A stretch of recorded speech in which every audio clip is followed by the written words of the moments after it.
Let's go, let's go. What's going on, SQUIDGROW? It's currently January 13th, 2023. I'm going to be listening to a AMA by Eunice D Wong with SQUIDGROW. New players in town. Mimi Hybrid Coin, aka SQUIDGROW. CEO is Satoshi. Alright, let's let it roll.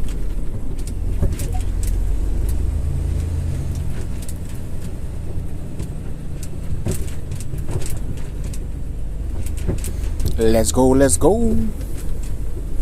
Should be coming up pretty soon.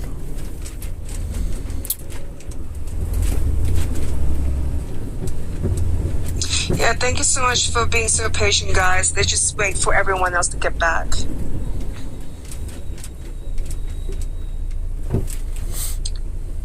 Dane, are you there? I am. What's up, everyone? We're just going to get our speakers back up here. And welcome to everybody that's listening from the recording. Looks like you got it figured out, Eunice, so that's awesome. Thanks for taking the time. I know it's annoying, but it will make a big difference, as we all know, because a lot of people are sleeping right now. Yeah, no worries. I mean, thanks for having me, though. I get to learn this time, because I never really post anything. I just speak. Yeah, and it's honestly one of the, it's like so simple when you just think about it, like setting up a space, but yeah, it's actually one of the most complex things. I've messed it up so many times myself, and we understand. And yeah, like I said, hopefully they make it a little bit more efficient in the near future, because man, Twitter is growing fast and it needs that upgrade. It's long overdue. Of course. There we go. We got Shib and I and you, I think, good to go. I'll approve some others as they request one by one. Awesome. All right, Shib, do you want to continue your story? Yeah, kind of let me go ahead and kind of start over. So in the previous, you asked me how I came up with Shibtoshi. So as I was saying, I'm a day one Shiba Inu whale. August 1st, I started dollar cost averaging into my $8,000 position. I rode that position all the way up to the top, 5.7 billion and some change, and I've ridden it down to where we are currently. I've never sold or taken any profit from that. But essentially, because I'm a SHIB whale, we took the first part of SHIB, and then Ryoshi was somebody that I really admire, obviously, because of SHIB. We kind of took the back half of that and came up with Shibtoshi. So that's kind of where the name kind of came from. That's amazing. I mean, you got quite a bit of balls to just, hop into something and just hodl, especially it's just like a random meme coin, you know what I mean? You must have an eye for something.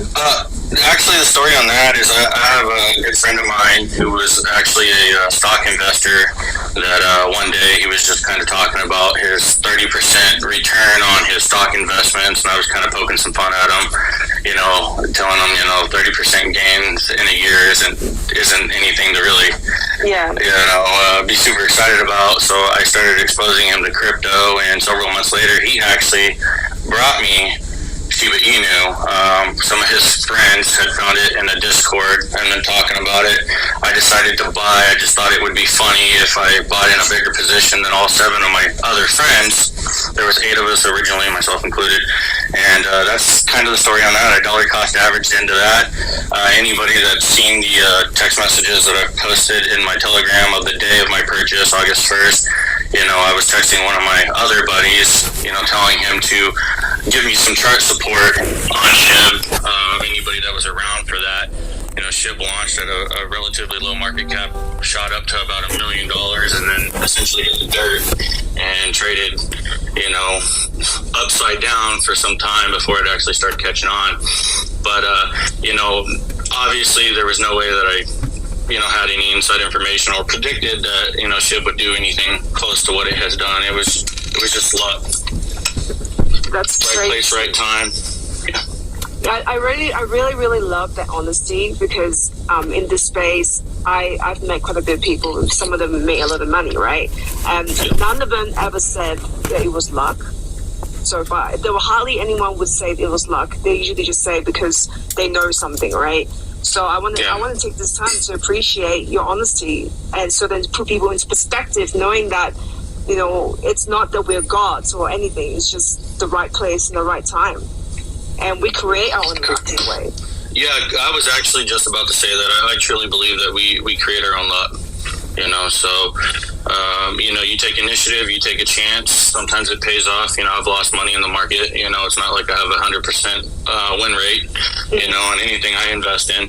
But, you know, it is luck and belief, you know, for me. I really like the strength of the community as we started gaining momentum in Shiba Inu. And it was something that I felt like, you know, I could be a part of a bigger picture.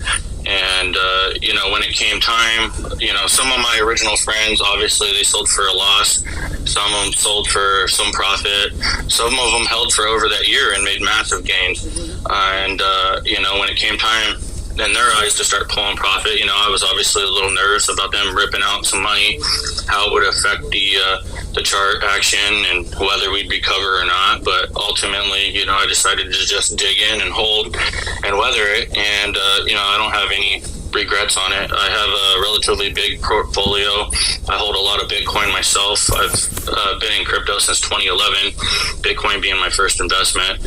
So, you know, if I was to lose, obviously, my Shiba portfolio, obviously, I'd probably lose some sleep over it if it went to zero, but it wouldn't ruin me. So, you know, and ultimately, the way I look at it that was is... actually my next question. Sorry. No, go ahead. Yeah, that was just my question. Like, how do you sleep, right? Having that kind of portfolio that you know that you were in the billions, and then you just kind of held it and not giving a fuck. Like, how do you do it? He has ice in his veins. I mean, I thought about that answer to that question so many times. It is mind-boggling to most people, including myself. To be able to hold through that entire journey of Sheep's, you know, where it is now to where it was an all-time high, and still be holding. I mean, that's crazy, and it's also epic and inspiring because it shows you. Diamond handing can actually pay off. But yeah, there is an element of luck to it. But, you know, if you stay in this game long enough and stay persistent, you know, you're bound to find your diamond in the rough. It's definitely a rough patch right now, but man, like it's such a crazy story for those just tuning in. You know, Satoshi he's basically, you know, for a long time was the number one Shiba whale and holds his bag still. I mean, if you're part of Eunice's audience, you know, we're going to dive into Satoshi's personal projects there a bit more, SQUIDGROW, and get to all the nitty gritty there. But yeah, it's pretty crazy. You know, it's a story that's spreading pretty quickly because I remember when I met Satoshi, maybe there was like 500 followers on his Twitter and it's ballooned up already. People are finding out he is who he says he is. You know, obviously, when you are when you've got a portfolio that size, you start to have to keep in mind your security. You know, no different than if you're Elon or CZ at that point, because that's the reality of being your own bank, basically. So, you know, people doubted him at first, but the lore is spreading and the trust is building. It's pretty exciting at SQUIDGROW because you don't get to have Satoshi. You don't do all the things he's doing for us, and we'll dive into those now. But yeah, welcome to all listeners from Eunice that are tuning in. I think you guys will enjoy hearing this story. Yeah, I'm actually quite inspired to know more because as he was sharing his story, I can tell that he's actually coming from a place that is quite grounded. And I don't know, along the way he said that, you know, just held it true. It's kind of like a character building experience. So eventually you have that experience, you know, holding it from 8,000 to the billions and up then the low, and the next project that you're gonna get into or you're gonna be creating will be similar because you know the experience. And I think that would inspire a lot of people who follow what you do to do something similar. So yeah, I would agree. That's inspiring. I would agree with that. You know, when you know, and I'll kind of just touch base on this quick and we can get into more in detail if wanted. But, you know, obviously I'm loosely basing, you know, my project on what SHIB did, you know, and I'm putting strong emphasis on my community. You know, we launched in a bear market that was by design. And, you know, my goal with that was to launch, build a strong core foundation of community following, and take the time in this bear market to build our following and our utilities. So that's exactly what we're doing, in this market, whether red or green, charts up or down, we're just building our utilities out. So when the bull run comes back, we've weathered this bear market. We have a strong community foundation and following, and we have utilities. Development on my project is kind of a bit different than others because our marketing is funded by me personally out of pocket. We're not dependent on volume on the chart, rewards from tax, so on and so forth. We currently have a 4% buy tax, 12% sell tax, and all of that tax goes into our liquidity. None of it's going towards marketing. So that's kind of a little sets us apart from other projects. Whether we have zero volume or we have hundreds of millions in volume, we're still going to be developing at the same pace.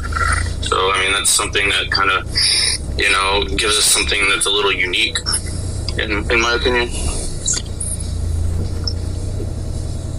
Yeah, I really love that. Every time when I come across projects, because I got a VC myself, so with that, when I see a founder is funding their own project, that to me is a sign that they are here for the long term.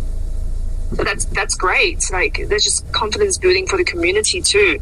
But so tell me a little bit about SQUIDGROW. So what is it? So SQUIDGROW is a meme token, but we, obviously we launched in the meme token category, but it's my goal to break that meme token constraint that a lot of projects face. We're going to be a meme token with very strong utilities. Although we started out as a meme, I think we're going to be, a top contender in the crypto space overall at some point in time, with our goals and our ambition and the money that's backing us. The utilities that we are building out, I think are going to, make us stand apart. And, I'm pretty sure some of the other meme projects in the space aren't going to have what we have. So, we're definitely trying to break that little mold and conception of, meme tokens in general. So I'd say, we're a utility token. We are developing, strong utilities that can benefit the community and our holders. And, it's just been, a beautiful experience. So, that's kind of what we're working towards. But, how SQUIDGROW kind of came into play was, actually one of my buddies on here, the Huntsman, is one of my best friends. And, I actually believe I got him involved in his first rug. Him and one of my other friends, we all invested into one particular project. And, Huntsman and I were battling for top wallet, going back and forth. And we got rugged. And I believe, a couple rugs after that, we started talking about, my friends started bringing to me, well, why don't you, launch your own token? And so I thought it over and started looking into Solidity. I took some classes on Solidity coding and didn't really understand it. I kind of put it on the back burner. Some of my other friends got involved in scams. So I started thinking it over some more, and it was around this time that I met my CFO, RDub, in a whale room, and we just kind of started talking about the issues in this space with the scams and the bad devs, and kind of just everything aligned. I had the SQUIDGROW contract created in November of 21 when I initially planned to launch it, but unfortunately, I discovered that there was another token out there that shared the Squid name, so I kind of shelved it. And talking to Arda, we just kind of decided that we were gonna, go with one of the contracts that I already had ready to go, and we just saddled up and, launched the token on a stealth. Initial market cap was 35K. With, I believe, 12 BNB in liquidity, and we've not looked back since. Yeah, like you kept talking about the utility. Can you tell me what utility you have? Yeah, that's a long one. So before we get into that, I think it's important to make a preface here that we've been building for the last 7 months since inception. We did a crazy marketing storm when we came out, but it's been build mode since then for us. And we've been teasing a lot of things that are all very close to dropping. And as we get into this, you'll see that we actually have kind of a small little ecosystem that we're going to bring into fruition. So there's a lot of things we can dive into there, but I guess we'll just take it one by one and just stop us at any point if we get too much on a rant. So, starting out, and I'll kind of start from the beginning. So, rolling out when we went live, we rolled out our staking contracts. So, we have token staking and we have liquidity staking. And currently on those staking contracts for native coin staking, we are offering 20% APY. It is a variable APY. So it is subject to go up or go down depending on how many people are utilizing the contract. But currently we have about 49% of our total supply in our staking contracts. In addition to that, we have liquidity staking, and we're roughly around 100% APR right now with our liquidity staking. So moving on from there, the next thing that we kind of rolled out was our own swap. So SQUIDGROW has its own swap. You can find it on our website. It's a D-app. You can buy our token or buy, any other variation of tokens that you want, BNB, USDC. We have all kinds of tokens listed on that swap. So after that, we partnered with Mike S. Miller from DC Comics, Marvel, and Game of Thrones. He's a really notable figure in this space. Yeah. So, just by chance in my circles, came across Mike Miller around the time that I was looking for an NFT artist and started talking to him, and we decided we were going to work together. So he banged out our 10,000. Yeah, I think I saw the music video. It's hilarious. Yeah. That was one of our community members that put that out. So we struck a partnership. He rolled out our 10,000 NFT collection. Within that collection of 10,000 pieces, 5,000 will be on the BSC network, 5,000 will be on the Ethereum network. And out of the 10,000, we have 100 ultra rare NFTs, which are very similar to my PFP that I have on Twitter. You guys are bridging to Ethereum, right? Yes, we are. So the reason why we're splitting up the NFTs like that is in anticipation of our NFT bridge, which I'll speak on in a moment. But within our NFT collection, we have 100 ultra rare NFTs similar to my PFP, and those NFTs are holding a Polaroid picture of another NFT, and we are giving out mutant apes, kennel club, doodles, goblins, metaverse land. We just have a wide variety of different NFTs we're getting out. I personally handpicked all these NFTs, spent at the time just under $300,000 in NFTs to give out to the community. So if anybody mints our NFTs and they're lucky enough to get one of the ultra rares, they will gain ownership of both of those. Following our NFTs, we're also developing our own NFT marketplace.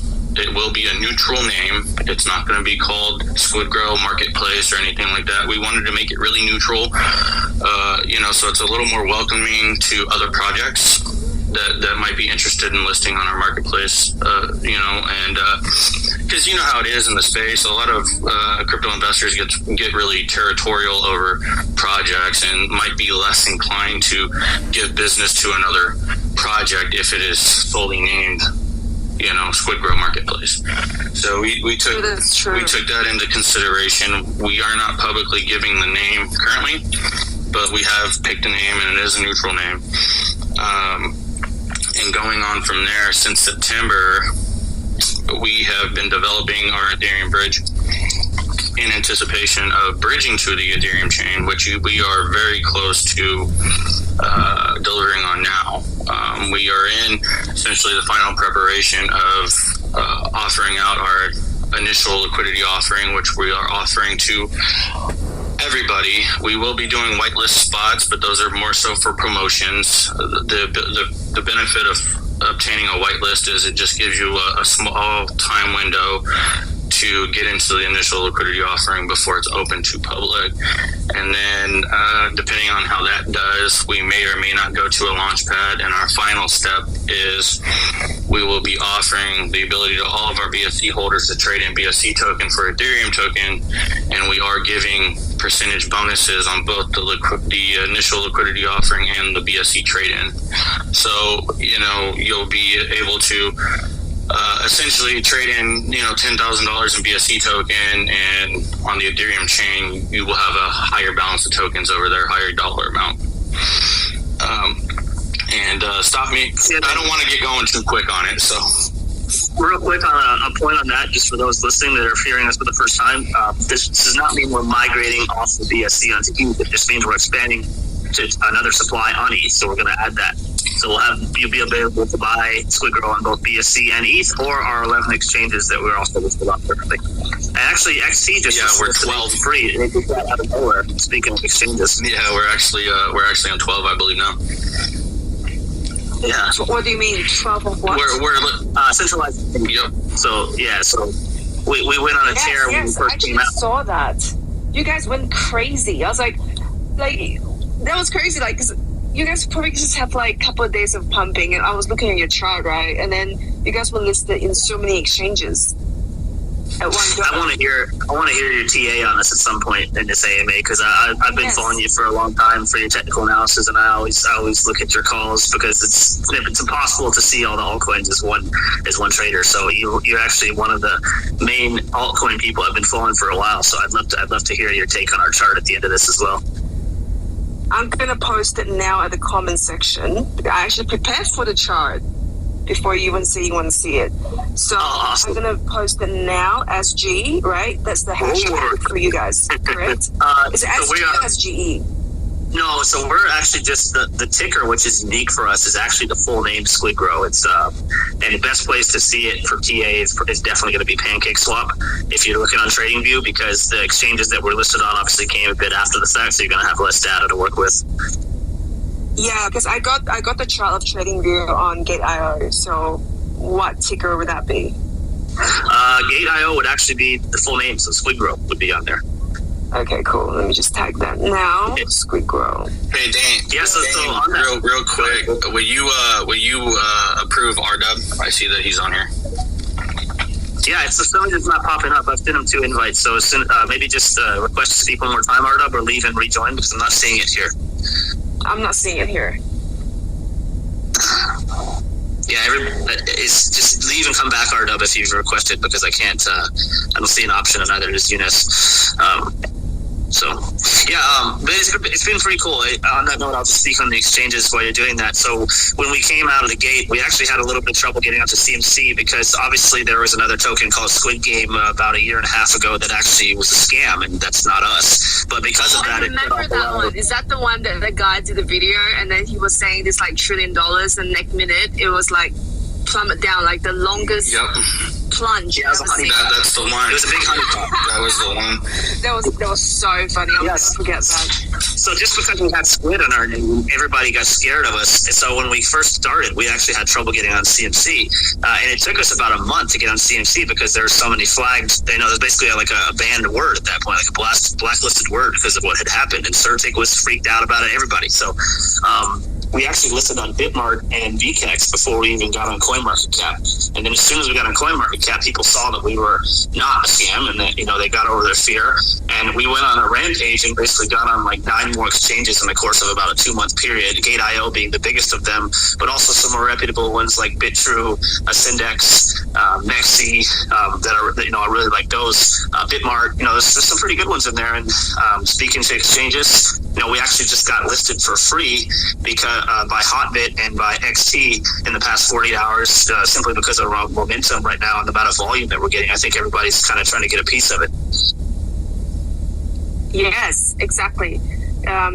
Sorry, I was just gonna look for the PooCoin chart, because it looks pretty similar to what I just posted on a comment section, if anyone wants to see.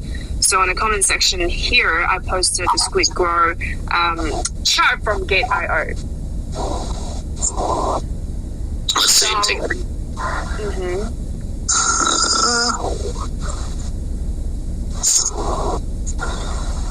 Yeah, that's us. That's from Gate, I think, but it's missing our big giant run up to where we actually hit about 52 million on our initial run up, which was in, what was that, early September? Someone correct me. Yeah, I can see that. I can see that. So let me get the chart up. I just, because on my phone it's a bit hard to do it. Eunice, I sent you our PooCoin chart, just so you have it in DMs. Mm-hmm. Yeah, we love TA. R-Dub, I see you got on here. R-Dub's a TA master himself. He's been futures trading over the past several months and dominating it, and I've been following along R-Dub and always going back and forth with him, bantering every day about the market and, switching the mindset for shorting for the most part and some of the bigger altcoins. But obviously the past few days, these longs and even continuation bets have been pretty epic. Correct. Yeah, that's for sure. Yeah, so thanks for having us on, Eunice. Sorry I'm a bit late. It's extremely early here in Australia, so I've literally just got up. But yeah, you're right, Dan. It's been a pretty interesting week over the last week, especially with Bitcoin. Hey, and even waking up this morning, it was it's even much further than I expected it would be again. Yes, like in Christmas Day, I bought this coin AJAX. I don't even know what I'm buying, right? Because I don't look at fundamentals that much when it comes to trading, especially at this time. And it's just been going. It's crazy, and so are you guys. And I wish that I knew you guys earlier, so I would have been able to, get on this run. Well, we'll talk. We can get you on board, eh? We can find a way. But yeah, it's you're actually right. Like when it comes to trading and charts, like it's technical analysis is king in the altcoin space, especially if you get into bigger blue chips. But that's what's so crazy about because we do fit the bill for meme coins. Is the fundamentals, because we're lower cap tokens and most of the things people trade, the fundamentals can have such a huge impact. So hearing Satooshi's plans and story, it really gives people an idea of the direction of where our project's going. And then, you can combine that with the technicals, which I think are pretty beautiful in our chart right now. And, it's once we get on ETH too, you throw that in there. I think it's pretty fair to say that it's primed for a breakout. I'm not going to say where to, because no one really knows that, but we've already started breaking out, and in fact we started breaking out prior to this Bitcoin rally. We were actually doing it when we were still sitting around the 16 region, and before anybody else really was. Some of our community members had joked that we actually started the bull run, which I thought was pretty funny. Yeah, can you explain to me why you're going to go from BSC, not to go from BSC, you're going to be keeping BSC, but you're adding ETH network as well? Yeah, let me handle that one, Dane. So, when we launched SQUIDGROW, there was a, kind of talks about what network we were going to launch on. Some of us wanted to go with ETH, some of us wanted to go on BSC. Obviously, I'm away on the East side. I have a lot of support over there. But, knowing the Ethereum whales, they are less inclined to just ape blindly into a project. So what we decided to do was launch on the BSC network. BSC is, more so for, people that are a little newer to crypto. The gas fees are a little less intimidating than the Ethereum fees. So we decided to launch on BSC and gain a reputation on this chain and, do some exchange listings and, build a foundation before we decided to bridge over to the Ethereum chain. So we've been out now about 6 months or so and, building our reputation as a project and as a team, and obviously growing our following. And I think that's going to massively help us when we bridge over to the Ethereum chain and start offering that in addition to our BSC. It's kind of a strategic thing. And also the benefit to that is, as Dane was saying in the previous AMA that we were on, I believe yesterday, BSC has been under fire lately, and if anything was to ever happen with the BSC network, my holders now have the ability to bridge to the Ethereum chain, where it might be a little more stable over there. it gives everybody also the ability that have been intimidated by, buying into the Ethereum chain. You can, become an Ethereum crypto holder relatively easy, just utilizing our bridge. You can essentially just bridge your tokens over and they come back to your wallet that they originated from, and boom, now you have a crypto on the Ethereum chain. And, I think a lot of our BSC holders that have never dealt with Ethereum before will start dabbling in the Ethereum chain and kind of seeing what it's like over there. So that was kind of our mindsets on one of the reasonings of why we decided to bridge to Ethereum. Dane, you're welcome to take it from there. You pretty much nailed it, man. I mean, Shiba is a ETH dominant token, right? So it is essentially stomping ground. So we're sort of going home here in a way, and it's there's a lot of purists out there, and so people just won't come onto BSC from ETH and vice versa because the gas fees, they don't like that. They don't trust Vitalik. Yeah, that's true. I'm one of them. Yeah, people dig in. Oh, you don't like ETH, or you don't like BSC? I love BSC. I don't like ETH. Likewise, I'm one of those too. I got wrecked on ETH more than I've made money, and I've had a lot more success on BSC than I've had on ETH. But I think hey, ISO here, Blockchain Brothers, man. Hello. I just wanted to chime in. I heard you guys talking smack about Ethereum. I love Ethereum, to be honest. I love both chains, and I think space is changing every day, and we're seeing a lot of people nowadays in the past like 2-3 months shifting from BSC to Ethereum. A lot of projects that used to launch, a lot of developers that used to launch on Binance Smart Chain are launching on Ethereum because the gas fees are becoming more affordable. Let's keep it that way. Like more affordable. It's not cheap, but more affordable. So yeah, I'm bullish. I'm still bullish on Ethereum and on the Ethereum chain, and I think it's a great move to have both options. It's a flex, basically. Yeah, you're right. Yeah. So I'm a big fan. One. Yeah. You can be like both space, and you can have it double into everything else. We can't just stack. Just have one. You're gonna have everything. I agree. Yeah. I have to start doing the same thing. Yeah, and in addition to that, the way that we developed our bridge, obviously we're bridging to Ethereum first, but we can bridge to any network we choose. Once our bridge goes live, there's just some slight changes that have to be done within the bridge code, and we can bridge to any network we choose. So I mean, you might find SQUIDGROW, several months down the road on multiple chains. If we decide to do that, and if we believe that's in our community's benefit. So it's kind of really a doorway. Obviously, we're stepping onto Ethereum first, and if we choose to open up to other networks, we have the ability to do so now because the way that I had my bridge developed. So I think it's a very positive thing for everybody in my community, and there's a lot of potential there. We can tap into a lot of different chains. It could be really, really beautiful. And in addition to that, there are centralized exchanges that will not list BSC tokens. So now that we're coming to Ethereum, now we have the ability to list on those different exchanges as well, because now we're also an Ethereum token. So, it's definitely a doorway, I think, and it's definitely for the best.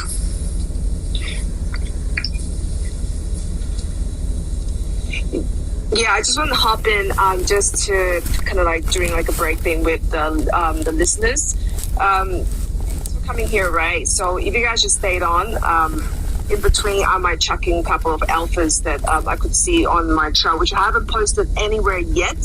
So if you guys just continue listening, I'm going to drop some alphas. And you guys will be the first people to benefit maybe for the next pop. Because if you could look at my timeline for the past week, majority of the AI names that I got in, I would say, 9 and 8 out of 10 just been going up, right? So thanks. Just stay and stay tuned. You will get the alphas. Awesome. Yeah, I actually had some success on Ocean and RLC recently myself with the AI tokens. It's definitely the hot topic. It's almost like, Web3 and Meta had their turn, and now it's AI time. And I still think it's not played out even close to where it will go, especially if ChatGPT ends up getting some big deal or something like that. Man, it's going to explode just other things by default. Yeah. So back to you guys, right? So can you tell me a little bit about what's your current marketing plan? I'll let Dane touch on this, as Dane is my CMO. He is a member of the Blockchain Brothers. I believe Isa was just on earlier speaking, so I'll let Dane handle this. Sure, guys. Yeah, so that's an extreme question for us because, in our space, marketing is a key thing. But what we've done in the past 6 months is we've figured out how to weaponize our community to essentially do the marketing that we need. And that's by the power of their presence in general. Just even now in this AMA, I can see at least probably 100 SQUIDGROW members here hanging out, listening to our story for the 20th time, just because they're that dedicated to their bags and they want to help spread the message. And our presence is being seen all over crypto Twitter because of the army that we have behind us. So essentially anything we do, whether it's an AMA, a PR article, an exchange, anything is amplified exponentially because of them. There's no secret, powerful marketing move, in my opinion, that can do, some giant boon for any project in this type of market condition. Rather, it's the collective voices of smart money investors coming together that amplify things. And so, when we do AMAs, simple, maybe influencer posts and things like that, they're getting so much more steam behind them. And that's a testament to our community, which we've grown in this tough market condition. And that's extremely hard to do because people are not loyal to certain projects typically, especially in where we are now, right? There's so many other things. It's pump and dumps, it's altcoins you can swing, there's futures trades, margin trades you can do. And so to have a community that just stays dedicated to our vision and spreads the word, it's awesome. And I would have to say that the number one marketing that we're doing is through them. Now, when it comes to actual things that we're going to do, as I mentioned, we'll use a combination of PR, exchanges, influencers, AMAs. We'll spread the word manually. We'll tell our friends one by one and show like crazy. But, I think the thing that keeps the marketing on point, besides the community, is the sense of anticipation for the big utilities that we have coming. As Satoshi said, we've got the NFTs, the exchange, the bridge, and more, and all the utilities behind those. And each individual one of those utilities, I believe, has the power to make any project our size go crazy. So we've got a whole host of things to look forward to, and that sense of anticipation combined with the community that we've built is essentially our marketing secret weapon. And so we really don't have to do that much from a spending standpoint to grow right now. It's really cool. But of course, when things change, when the market gets even more bullish than now, we'll amp up the output from our end to make it grow even faster. So yeah, that's pretty much it for the most part. Shiv, did I miss anything? I think you missed one thing, Dane. Yes, tell me. That's the guy next to you is like Satoshi. I think Shiv is like, to me personally, working with so many projects, is having a project leader, like a real kick-ass leader is marketing itself, man. And I'm not talking about money or value or anything, but if you have a hero in the project in the form of Satoshi that we have right now, I think that's marketing itself, right? Yeah, so that's a huge point, and you reminded me. Satoshi has actually been featured in the top 100 most influential people in crypto multiple times in a couple different articles that we'll drop in the comment section. So that's exactly it. So he's our X factor. There's no denying that. When the project first started, mostly people were rallying behind him. And if you look at the most successful projects in the space throughout crypto's timeline, you're always going to see a strong leader at the top of the best projects, from CZ to Vitalik to Ryoshi for SHIB, which Satoshi was the number one whale in. These projects, and you can go on and on. Charles Hoskinson, right? Justin Wu. They always have a strong leader. Dave, what was the most successful trade in crypto history? Yeah, I mean, you're talking to the guy that pulled that off. When it comes to DeFi, I'm not sure about macro blue chips, but when it comes to DeFi, yeah, when it comes to DeFi, Satoshi's 8K, which was 5.7 billion at the all-time high for SHIB, is widely considered to be the most high-profile, successful crypto trade of the past cycle, and probably ever. So yeah, agreed. Yeah, I want to actually point back to something you said, Dane, about, you guys actually specifically chose to build and to launch this during the bear market because of a reason. Is because you guys want to focus on the community and building on something solid. So if I come from an unbiased approach point of view, I think that this is a really good indication to see how you guys have been, right, through the bear market. And so far, you guys have been launching pretty well. So I just want to give it to you. That's really great. If you guys are doing well during the bear, and there's no brainer, you guys are going to do like double and triple well during the bull market in a few years when the halving comes. Oh yeah, and we're getting close. It's we've been in this bear market now for like a year and a half. If you want to look at the top to the bottom. So, maybe we're in the boring depression sideways phase now, but it sure doesn't feel like it, because when you have your nose deep in it, like a lot of traders such as yourself, or DeFi investors like most of our community here, when you have your have a skin in the game like that, it's like someone telling you that Tesla's dead because the stock went down. It's like I see lots of Tesla still. It's like, oh, Amazon's dead, stock went down. People are still shipping stuff to their house, are they not? It's like, same with crypto. It's still thriving, and there are diamonds in the rough in this brutal market all over the place. You just have to keep looking and stay persistent. And I definitely believe that we have one of those to a T here. And again, going back to what ISO said, I don't think any of that would have come into fruition without the strong leadership of Satoshi. It's what makes us unique here.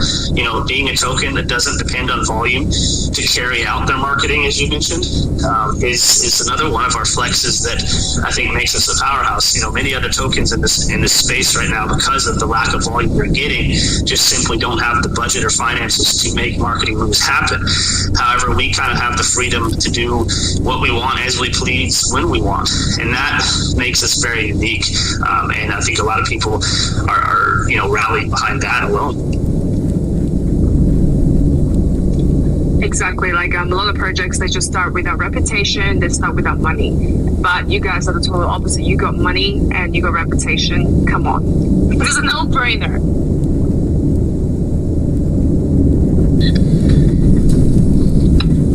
I'm about to jump into the chart, right? So if you guys want to have a look, it's at the comment section. So let's do a bit of TA. That's coming from my perspective. Let's have a look. So I'm looking at the trading view chart, and the recent pump was, how many days? It was like 2 weeks ago. And if you can see my green line, obviously you guys are jumping way above support, which means like there's still more room to grow, more legs, sorry. So we're on 21.95 at the moment, as you can see from that chart. And I could see that if we're doing fractals from the low and to the current one, I would say that potentially you can still go up to more than 30. What's that? It's at 30 cents. Are you looking at market cap or price? No, the price on the chart itself. I'm just trying to explain the chart. Oh yeah. We're so used to talking to market cap in the meme coin space because the prices are obviously kind of funny to look at and that count to zeros and whatnot. But yeah, you could say the next number up in that decimal point from the 2.4 would be 3. Right, we'll just call it 3. Because that's what you're looking at, 30. Yeah, that's so confusing on that, because the screenshot chart that I just screenshot pulled up this. I'm just trying to explain through that. Yeah, 3. So that would be more legs. If the market holds up, that's where we're going to go. I think I can see that too. And yeah, DeFi projects typically look at market cap. Look, I would say probably 90% of us just stare at the market cap most of the time in the chats, because it's much easier just to see where that's at. In our circulating supply, speaking to that, it stays the same. We don't do any burns because we actually have really good uses for our tokens and have very solid tokenomics to where we don't need to do anything weird by burning tokens to make our project grow. So that's worth pointing out. And then because of that, our market cap, is going to stay consistent. So, to that side note is that the tax that we have, that's something unique to DeFi that you may not be too familiar with if you're used to trading on exchanges, mostly to people listening here. But one of the things that makes Project Grow is liquidity. You have to have good, solid liquidity, because how can people take profits if you don't, right? And so all the taxes that we have actually go straight to liquidity. None of it gets spent on marketing or anything like that. The dev never sells tokens. It's all just feeding back into that liquidity pool, which gets stronger and stronger over time and allows us to keep putting in higher floors. In theory, assuming the market gives us this nice opening, it makes it really easy. But it's worth pointing out. And I think we've put a strong emphasis on liquidity building, since the day of launch. I never want my investors to find themselves in the same situation as some of my friends have with Shiba Inu, where the liquidity to market cap ratio is relatively poor. So we have a strong emphasis on that. I believe our market cap to liquidity ratio currently is around 4%. Last time I looked. So we're definitely strong on liquidity. Before our recent run up, we were around 8% to market cap liquidity ratio, but we started moving on an upward trend so quick that the liquidity wasn't able to keep up.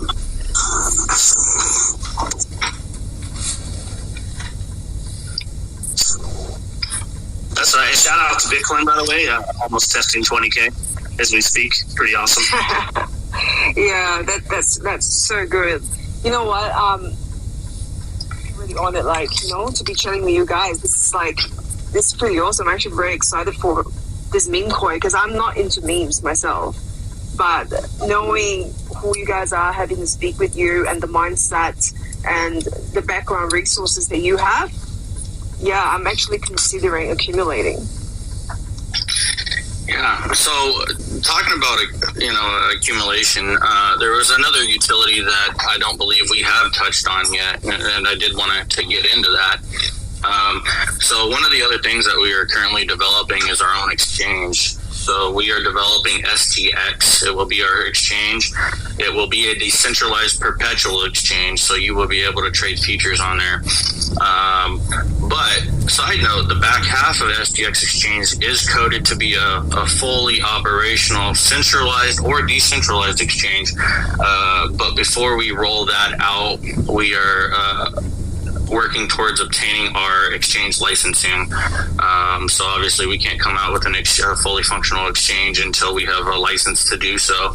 But when SGX debuts, it will be a perpetual exchange. You'll be able to trade, short, long, Bitcoin, Ethereum, USDT, Ethereum, whatever you choose to. We will have a wide variety of different exchanges. And you might ask yourself, well, how is this going to benefit our community?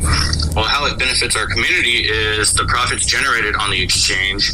Percentages of those profits will go directly into my charts on both BSC and Ethereum. And if we end up on another network, it will also go to that network's chart as well. We will split the profits up onto the chart in the form of a buy and also into liquidity. So it's kind of a double whammy. We'll be building liquidity and also market cap at the same time, with profits generated from this exchange. So I'm definitely pretty excited about that and what it can do for my community. That's amazing. So, Eunice, do you ever trade? Do you do mostly spot trading, or do you do futures trading and perpetuals a lot?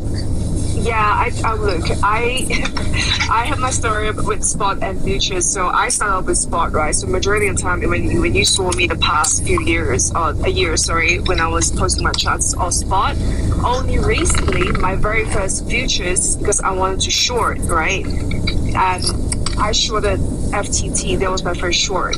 So, oh man! Yeah, so you killed that.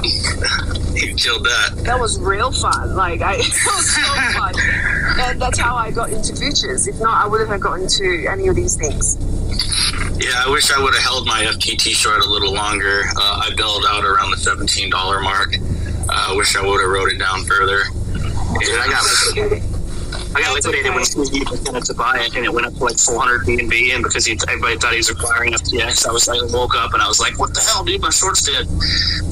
It's easy, right? Yeah, it's not always fun, you know. I can attest to that. I definitely lose a lot of money playing features, but you know, it is fun and entertaining, you know, in the process, and it's always a plus when you profit substantially on it. So Yeah, I mean, I'm very against, you know, the whole borrowing money, right? Because I feel like if I do the 2x or 20x, that's like borrowing a lot, right? So I'm very responsible. It's maximum 2x when I do anything like this. yeah, I'm a 25 to 75x trader myself. You know, I go high risk, high reward. You know, it's been good to me.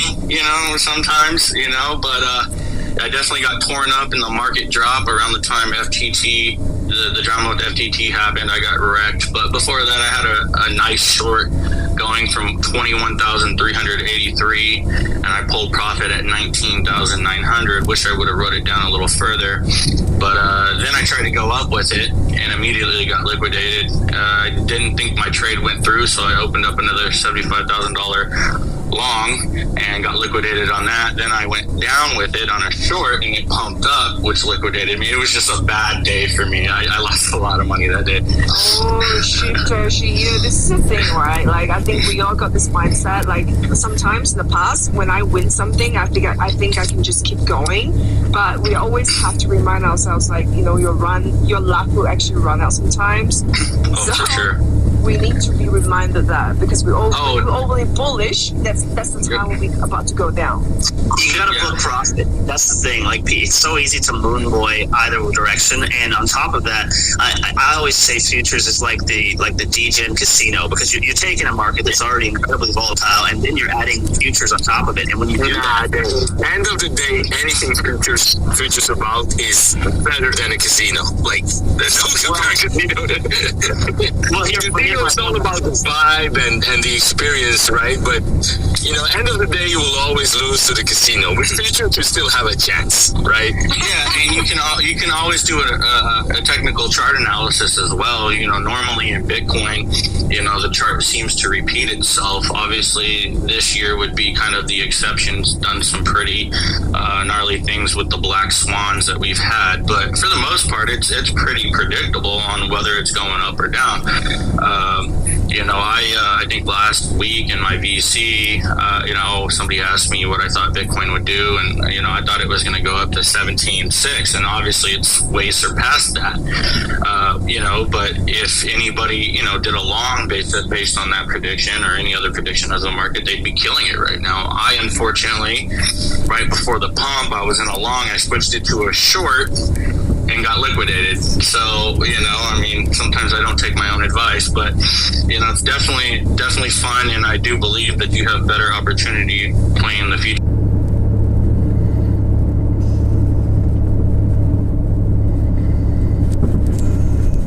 game than going to the casino. You know, no doubt. The house always wins. The point I was going to make was that when you go to the casino and you have a good night and you walk away with money, you don't bring that money back to the casino if you're smart in the form of cash, because you'll do something stupid. And that's the thing with futures that gets people in trouble, I think, is because they will change. They'll make a big game, they'll make a big game, they'll make a big game, and then they think they're king, and then all of a sudden they'll ape all of that and wake up one day and it's gone. So it's exactly. That's when people get in trouble. You can kill it, that game. Yeah, when I had that big loss on Bitcoin, you know, when it dipped down, I was chasing, and I know better than to chase my losses, but I did it anyway. And I thought I had a read on the market, and I was completely wrong. And as a result, my Mexi trading account was so ugly upside down, I walked away from it completely, and I'm currently trading on Bybit. So I knew I would never recoup my losses on that exchange on Mexi anytime soon, so I would always see that ugly red number. So I was like, yeah, I'm going to just cut my loss and move on to another exchange. Wow, hey, that's cool, man. Thanks for admitting you're wrong. Like, word hardly comes out from a guy's mouth. Never. Oh yeah, I'm definitely not a perfect trader by any means. I have been extremely lucky, but I definitely had my missteps here and there, and you learn from them, or you should learn from them. I don't particularly. I just continue to trade at high leverage, even though I know better, but it's fun, and I enjoy doing it. You've been lucky? You've been lucky? Oh, I think so. I think you've been pretty lucky. Hey guys, everybody, this is Evergrow Paul. He's a buddy of mine. We talk pretty often. I'm trying to actually get him into trading features as well. Very, very solid guy. He's gonna make me lose all my money. No. Just whatever advice I give you, do the opposite, and you'll be golden. I love that. I was about to say, Shiv, because now you got SQUIDGROW. I want to be part of this. So can you stop doing all this crazy shit so that you can retain some of your luck? Going, you know what I mean? Well, I seem when it comes to the project, obviously, I don't make reckless decisions. Every decision that we make, is for the community, and I do it through the eyes of an investor. So things that I don't personally like investing into projects, you will never find in my projects, such as, locking people's staking coins up in the staking contract. There will never be any locking period on my staking contracts. I feel that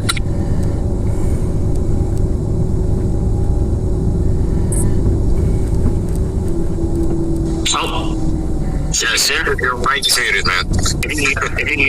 Yeah. Was that him or was that us? Yeah, it was us. Shiv, you there? can you hear me? Sorry about that. Yeah, my AirPod. There he is. What I was saying is we don't make reckless decisions when it comes to the project. Things that I don't personally like as an investor, you'll never find in my project. One example is locking periods on staking contracts. I have always believed that, if an investor, stakes their tokens in the contract, they should have access to that whenever they would like.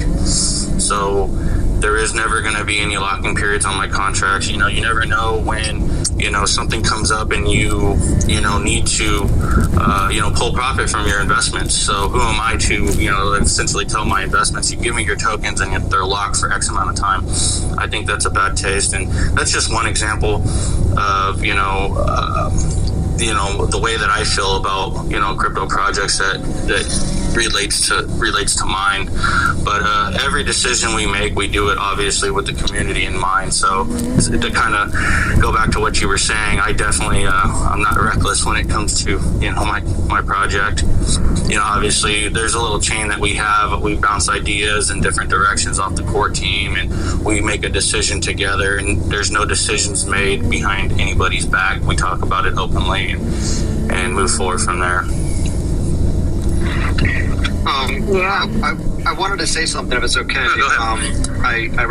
I raised my hand because you were talking about liquidity, and that's what I was going to bring myself to. Is if anyone out in the audience, and I just learned this a few months ago, if you want to really learn, what we're talking about, the liquidity, the percentage to the market cap, you take the LP, you go on PooCoin, and they have probably the most, accurate liquidity under the BNB, or it's ETH. So you can take the liquidity, divide it by the market cap, and then multiply by 100. And if it's between 4 and 8%, that's extremely good. Obviously, the higher it is, the better it is. If you got liquidity that's 1% or 2%, it's probably not that good. So you want to be in that 4 to 8 range. Obviously, if you get into that 8 to 10 range, you're really solid. So take the LP, divide it by the market cap, and then multiply 100. A lot of people don't know exactly how to do that equation. I just learned a few months ago, and I found it to be very useful. If you find one, with like a $120 million market cap, and they only have 200 grand in their LP, that's not exactly, very good. A very good project. It's all. And if I can add a little salt on that one is, please also check the holders and their percentage of the holdings, right? When you see I'm not going to name any names, but we've seen projects in a couple of spaces we were involved that had like 10 wallets that have above 2% of the supply, right? And their liquidity ratio is like 2.5%, right? It means like if one guy sells half of his bag, the project is wrecked. Liquidity's gone. Like that's insane. I always say liquidity is the lifeblood of the project. You nailed it, Evergopal. It's something that it really should be the central focus as the project grows. That's one of the more unsettling things about meme coins. I think for a lot of blue chip investors is that meme coins move more violently than altcoins move. That's just a fact, and that's what makes them so attractive. Is because they are able to capture, I think, the best of both worlds. Because meme coins, as they've evolved, have evolved to have some very strong utility that actually rivals and sometimes surpasses major blue chip altcoins. So you've got some strong foundationals, but then additionally, you're able to captivate an audience that otherwise wouldn't give a shit about, something that to do with Web3 or some boring blockchain, right? So you're able to captivate the casuals essentially, and also get some technical traders, and then as well you capture the fundamental traders. So you're getting all three. And what typically happens with them is they just surge up so quickly that the liquidity ratio, as Paul mentioned, market cap to liquidity, right? That gets skewed, and as it gets skewed, somebody's in huge profit. And as soon as they pull that profit, because the liquidity is small compared to the market cap, it's going to just sever that price down to a really low level really fast. So it's huge. It's those big lines that go way up and way down. Yeah, and so that's kind of just how they move. But that's I guess what makes SQUIDGROW different is all our taxes go into liquidity. So that's strengthening as much as it's able to along our journey up, in hopes of being able to establish higher floors and hold those floors, rather than just have the crazy violent price actions that inevitably do come back down pretty much in the same fashion. So yeah, that's I think what separates the blue chips from meme tokens is that you just see these violent reactions to the market sometimes, and we don't have to name them. Everybody saw it. SafeMoon, I guess Floki was one of them. Shiba did it a little bit. Doge did it, and it really does boil down to liquidity. So again, all our tax goes to that, and I think that makes us very unique, and it's worth harping on a bit more. I want to ask a question, and me and Chip talk a lot, but I don't know if we ever talked about this, and I want to maybe ask about your project, and I'm not going to bring out my own, but a lot of these, we only got anti-whale system where you can only sell a certain percent at a time, in case someone has a big wallet. Do you think that's a good thing or bad thing in certain projects? Because, like you said, if someone has a big wallet, they can drain the whole LP. If you have an anti-whale system in there where they can only sell, 1.25% at a time, then the price will go down. So even they lose. They can't sell it all in, one shot. What are you talking about that? You're talking about Max TX, right? Max transactions. Paul, yes. As I was a very early holder in Evergrow, and I love everything about it. Actually, part of the name of my project is named after y'all's. I did always love the fact that you had a max whale, max transaction amount, and it makes the rest of the investors a little more secure in the way that a whale can't just dump their max bag and kill the project. So I do find that very beneficial, for the community. In my particular project, we have max wallets and a max transaction amount. We did not limit how much could be sold, but we limited how much could be sold per transaction. So we took a slightly different approach to that. I believe yours is within a 24-hour period, or is it per transaction? No, it's per transaction. But I don't want to. I don't want to talk about my project. No, if it comes up in general discussion. Yeah, I just want to know how you guys felt about it, because I know, especially meme coins, and it's so if I can chime in, just to be a critic here, right? So if somebody holds like 1% of the supply, and the max transaction is like 0.2%, if he does 5 sells right after each other, so what's the difference? Yeah, I would say that. I would echo that sentiment as well. I was a newbie whenever I first had my big bags and didn't understand slippage and getting wrecked by tax. So when I found out there was a max transaction for sell, instead of selling like 150K, I just did like 725Ks real quick and didn't really give a shit, you know. So yeah, I guess it prevents somewhat, but it also can be abused too. Well, it's like the benefit to that is it allows people to actually, you know, have a little more thinking time. You know, obviously, if you don't have a max transaction, you decide to dump your bag in one go, you know, you just essentially max it out and you sell it.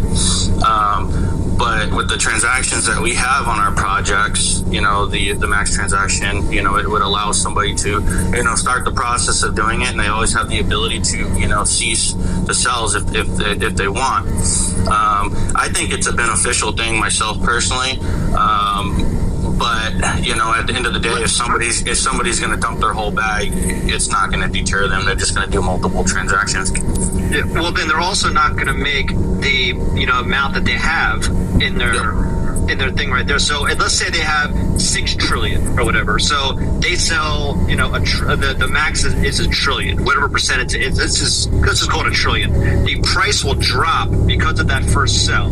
And then that second sell they make right after that, you know, the prices drop down 2%, 5%, whatever it is compared to liquidity. Then by the time they get to that 5th sell, that 6th sell to empty their bag, you know, they probably, you know, they could have made another, you know, $500,000, whatever, you know, the price was at or whatever. So they're actually losing money if they sell back to back to back to back, unless they stretch it out over a long period of time and they believe in the project. So it's agreed.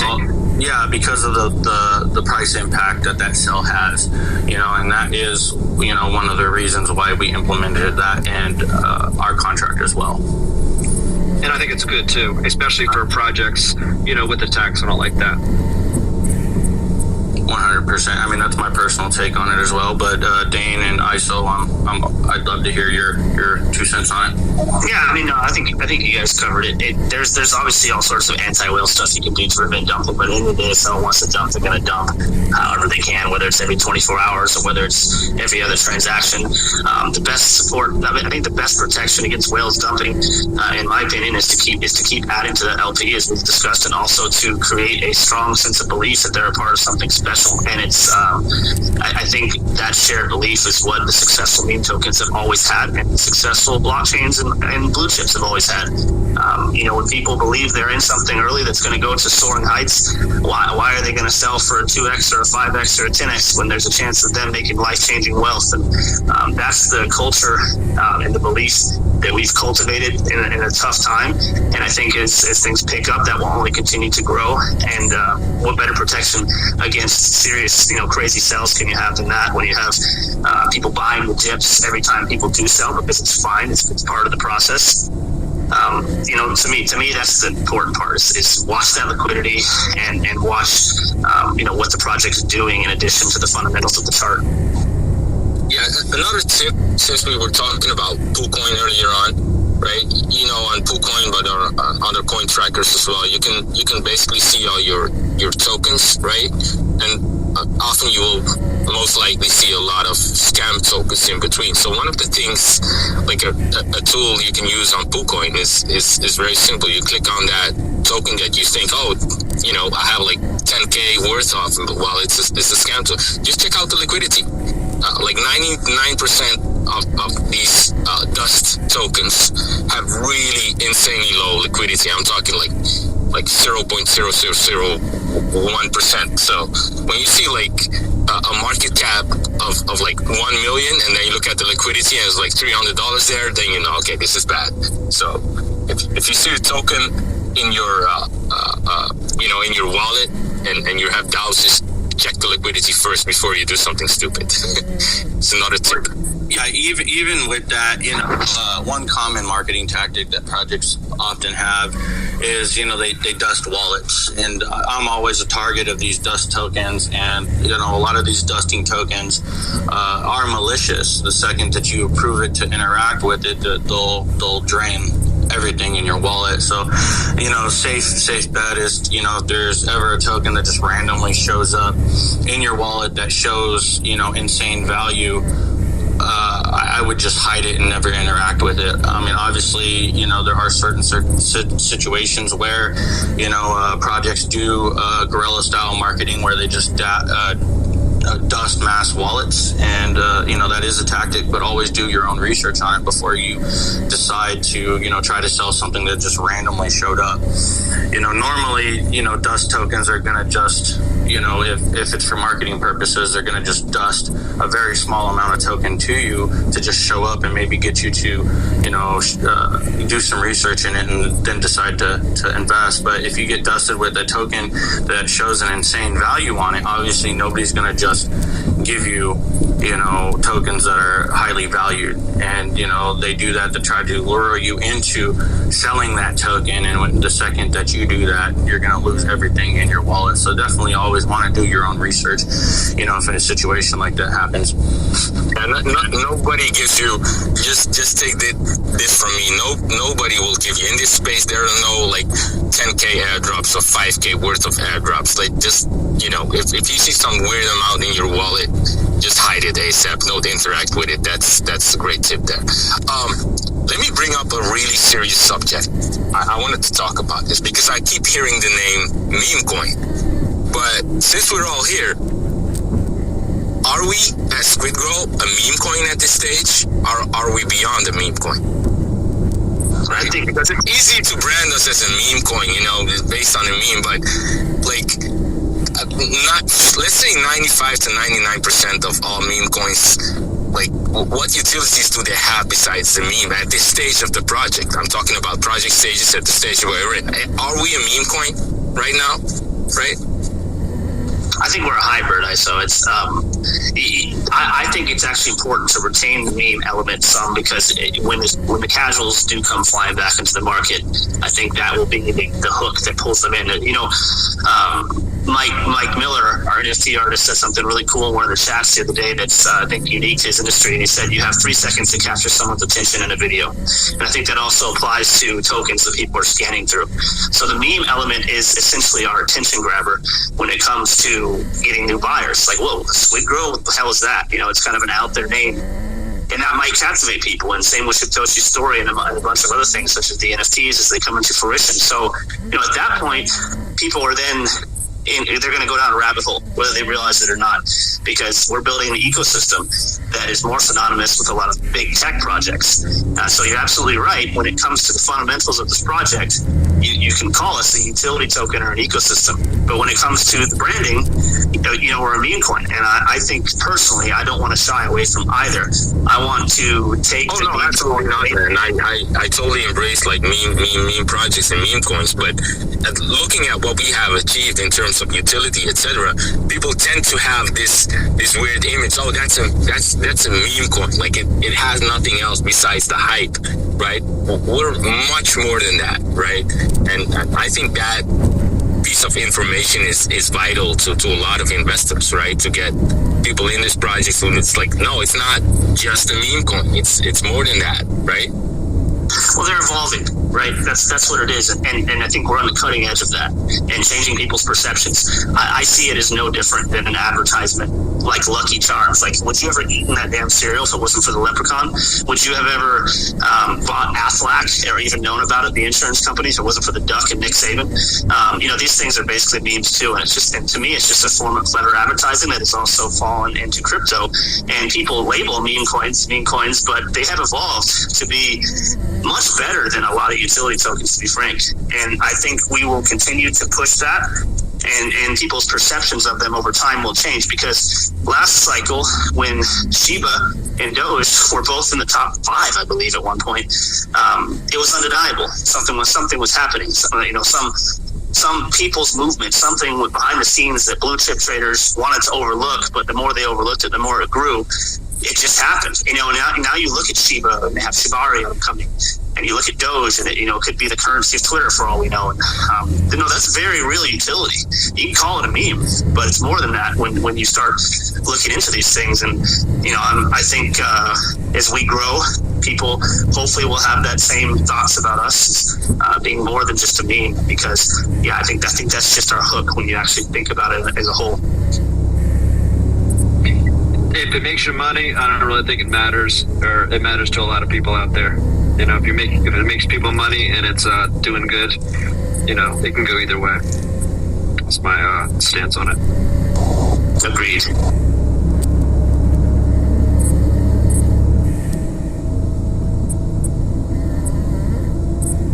So I'd love to hear from Eunice. You know, I'd like to see what her opinion on this topic would be. Yeah, I've been listening a lot. I actually link quite a bit. In my opinion, doesn't matter what the name and the label is, because yes, you may start out as a meme, right? As like, because it's squid, whatever. But after hearing the stuff that you guys have, like stacking and like liquidity providing, yada yada, it's no longer just meme. It's actually you got utilities, so you're no longer a meme. You're actually a proper token with a proper project. So I think there's a lot of use cases, right? So no, I don't think you're no longer a meme. I think you upgraded. I would agree with you on that. You know, obviously in my position, I am extremely biased. You know, I definitely think we are stepping outside of the meme realm, and you know, into, you know, to say the least, a hybrid. You know, that's where I'm trying to, you know, take us. You know, obviously we debuted as a meme token with zero utility, and we started developing utilities in the process. So we have that. So I definitely think, you know, at the very least we would qualify as, you know, a hybrid, as Dane said. A meme branded ecosystem. That's nice. That's something new. I think if that's new, you just created a new sector.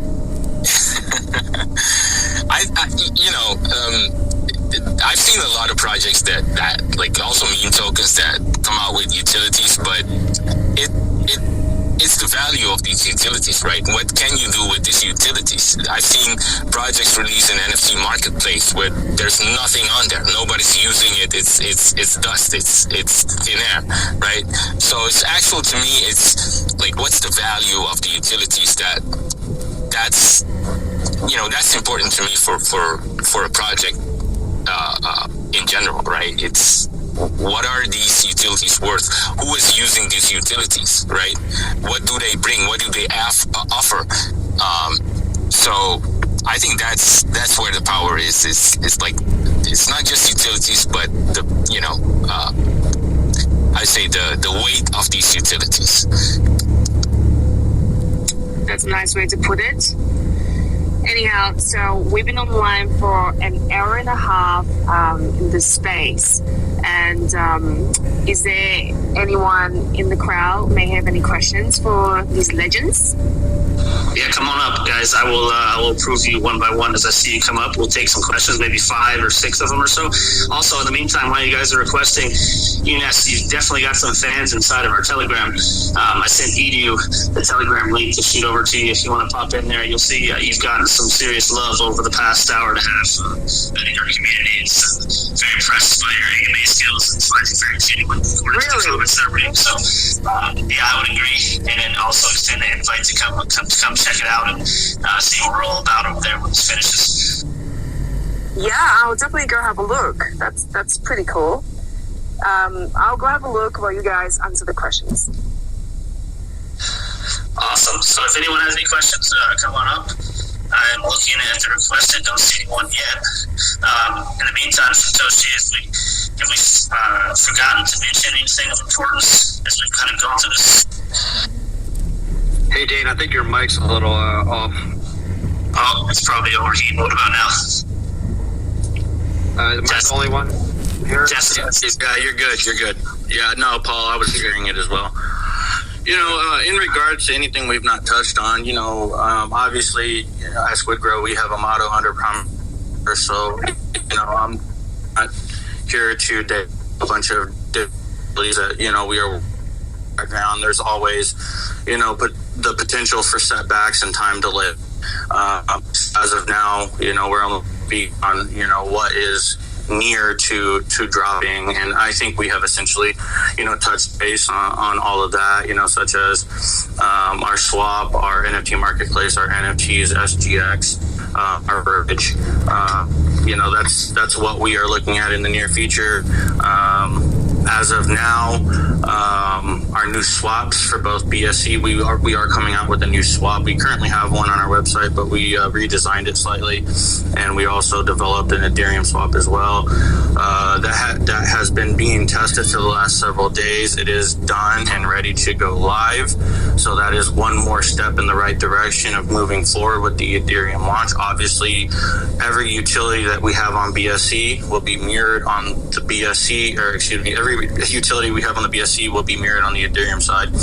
I would like to note that debuting our Ethereum chain, our staking APRs are going to be substantially higher than on the BSC, similar to what they were when we rolled out our initial staking on the BSC network. I will not throw numbers out there, but anybody in the community that was around when we debuted our staking contracts, they are going to be very similar. Obviously, the goal is to eventually start sizing down our APYs to try to get more to the sustainable levels. For long term, I believe Binance deems sustainable and staking around 10% APR. So we will obviously over time slowly and gradually start scaling down our APRs to work towards that goal. And to touch on the staking, currently we have a 2% tax going into the staking contracts. If you're asking, well, where's that 2% tax goes? That 2% tax that is paid goes into the staking contract. So you will benefit from that. You will get some of those tokens back, and it also gets shared with everybody that's in the staking contracts as well. I want to say something unless anyone has any questions coming up. If there are not, Dane, do we have any questions? I'm not seeing anybody. I think your co-host now too as well. And I don't know if you can see him or if you can, Eunice, but I don't see any yet. You got some shy audience here. That happens to us all the time. Don't take it personal. I wanted to say that I wasn't let's see. All right. Chip, I don't think you can hear Evergrow Paul. He just started talking, so just can you hear me? Just give him a second to tell you what stuff. Yeah, I can't see him. You can't hear me talking. I can see him. I just can't hear him. Hey, Chip, let me just mute your mic for a second, and then Evergrow's going to chime in for one thing, and I'm not sure, hopefully maybe you'll be able to hear him in a second. What happened? Hello? Evergrow, can you guys hear Evergrow, Eunice? I can. Hey guys, I think it's important right now. We got to the question sections. I see Rung T. Sorry if I mispronounced your name, but you had a question, so please go ahead, mate. Hello? Okay. Hello, everyone. Can you hear me?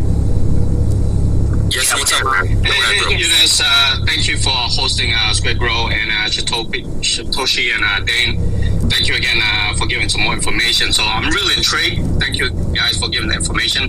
Regarding the bridge, I'm excited at the news that Satoshi, you mean like there's another blockchain possibility beside ETH once it launched that you can add, because now the flexibility you created from scratch on the bridge. So it could be a Polygon, Solana, Cardano, all these other chains that now you could have access to. Is that correct? I just want to confirm that. Yeah, that is 100% correct. Obviously, developing a bridge is, a big undertaking, and I wanted the ability for growth so we can scale from there. So yes, to answer your question, we can bridge to Polygon, Crow, any chain that we choose to, if we deem it is appropriate at that time. But yes, we definitely have room to stretch our legs, to say. Awesome. Thank you so much. That's all I got. Thank you, guys. Hey, cheers, man. Thanks for the question.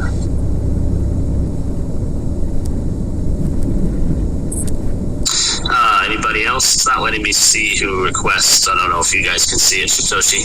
Evergrow Paul, I don't think Satoshi can hear you. If you want to quickly leave and rejoin, I'll reapprove you and try to fix that.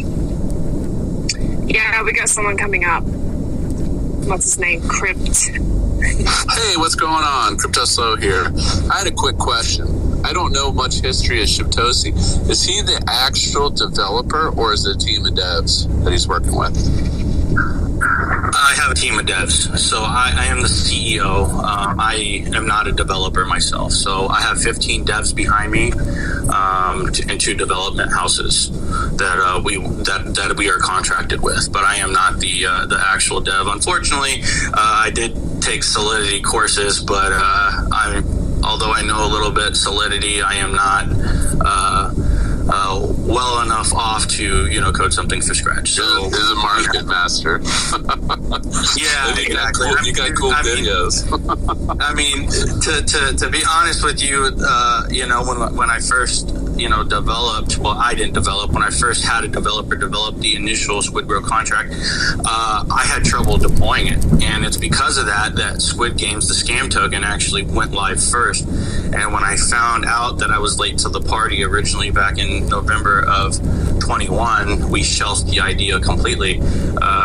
So obviously I'm a little more inclined now to, how to deploy things and read Solidity code, but I'm definitely not the developer. I have 15 behind me that contractor with me. Chip, I think it's important to add to that. There is, so as much people as we have coding, and we have a killer team doing that, Satoshi actually is the only one, though, that can access our smart contract. Correct me if I'm wrong. And that's an important point to make, I think, because there is no worry about some shadow dev behind the scenes being able to do something to our smart contract. That's actually where you're at, right, Chip? Yeah, so actually, let me clarify. So I have my developers develop everything. I deploy everything live. So my wallet that I deploy from is the only one that has access. I do not share ownership with anybody else. That was going to be my next question. Yeah. Are you multi-sig? So you're not giving the keys away to the devs. You have it in the test environment, and then you're the one that actually. No. So how we're doing it is the developers generally, in regards to utilities, they develop on a server that we utilize that I own. They develop everything on that server, and then I transfer all that data from that server to the server that I fully control. I'm the only one with access to it, and we deploy from there if there's contracts that need to be deployed. And everything obviously is very thoroughly audited. So we have audits on everything we roll out. I think we have 2 audits on our main contract and 2 audits on our staking contracts. Everything we come out with is audited. Our bridge is going to have a single contract audit when that debuts, and we will work towards doing an additional audit from that.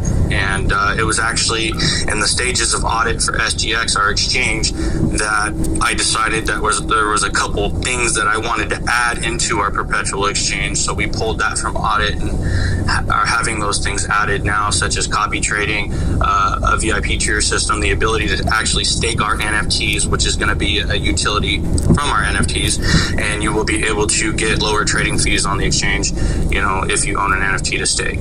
But there was, in the process of going through the auditing process, not to say process too many times, but we decided that there was a couple things we actually wanted to add, so we had the ability to do that before everything goes live. So that was my next question, as far as the bridge goes, flash loans and drains. Nope. The bridge is going to be completely separate from treasuries.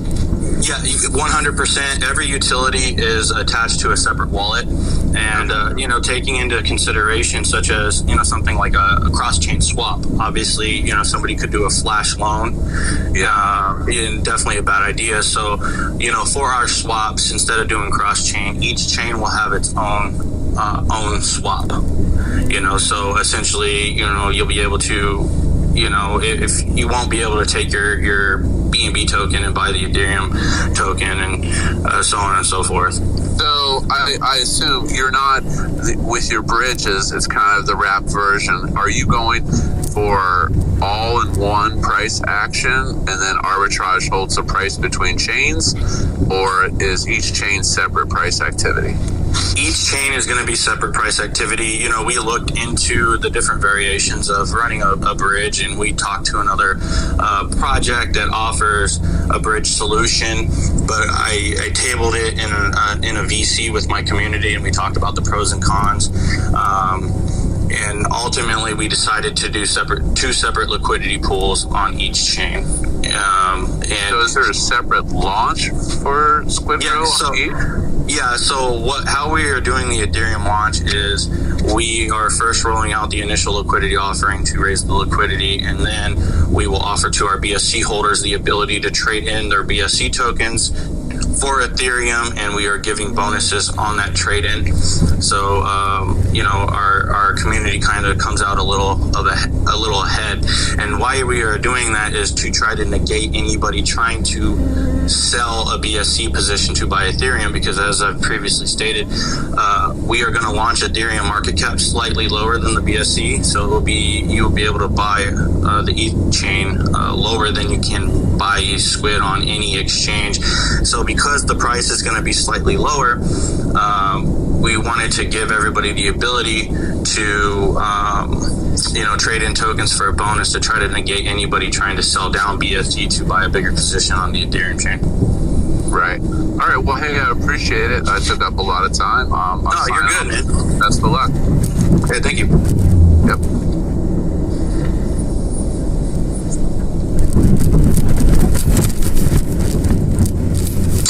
Well, Yeah, we got MJ coming up. oh yeah, MJ. I just wanted to say what's up to the OGs, man. It's good to hear you guys. It's like the good old days, and I appreciate everything you're doing.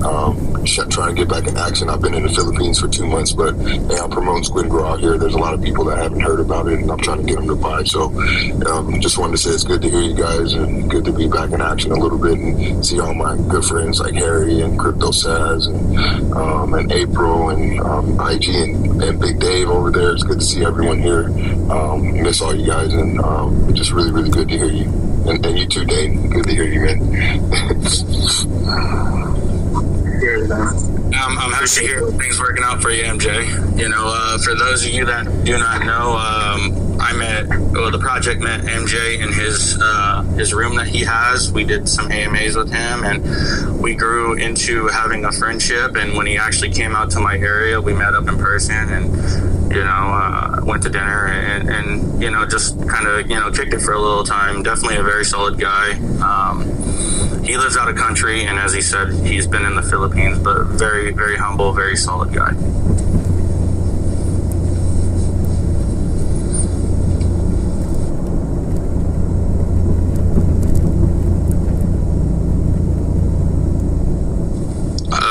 Can anybody hear me? I'm not sure if I'm having technical difficulties or not. I don't hear anybody talking.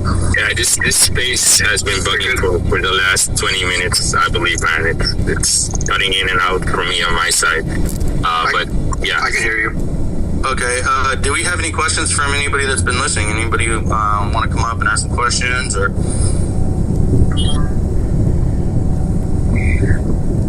Yeah, look, I think everyone's pretty much done, and it's great, great turnout. And yes, as promised, I did say that I was going to drop some alphas at the end, and when you guys were talking, I actually just bought. I'm going to post it now. I'm going to post it on our comment section here. So let's go. Let's go. So as we were talking.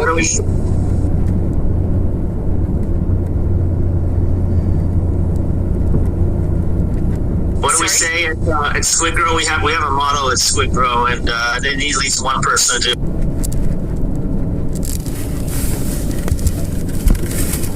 Under promise and over deliver.